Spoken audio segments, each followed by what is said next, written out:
ऐसे मत कर धन।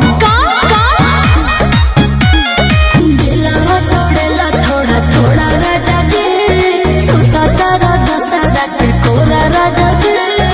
हे हरे राम कृष्ण जगन्नाथ प्रेमानंद क्या थोड़ा थोड़ा राजा जी सुता तारा दशहरा के कोरा राजा जी। झूठ बात है।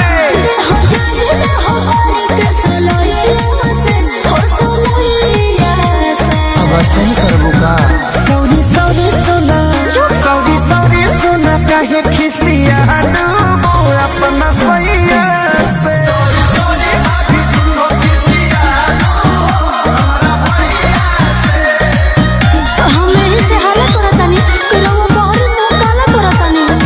मत रूठो ये सब बात है झूठो।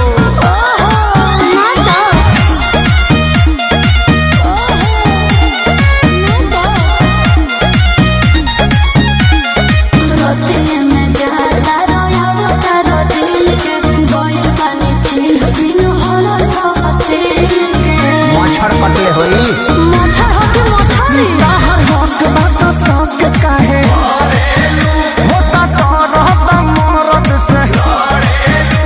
चुप रही और सावधानी तुहरा भैया से हो भैया से। ऐसे मत कर। सौरी सौरी सोना सौरी सौरी सोना काहे खिसियालू अपना सैया से।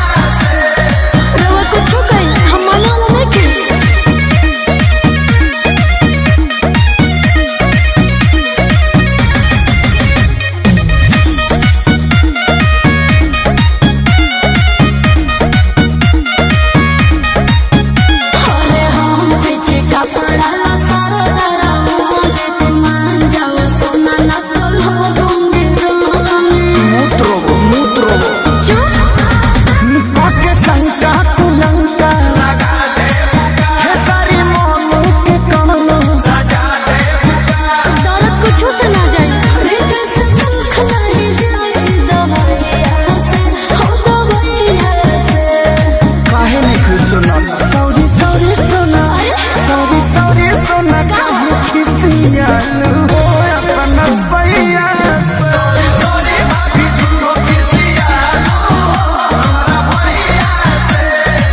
अब हम ना पड़ब कौनो कचरा में सुतर रहब आचरा में।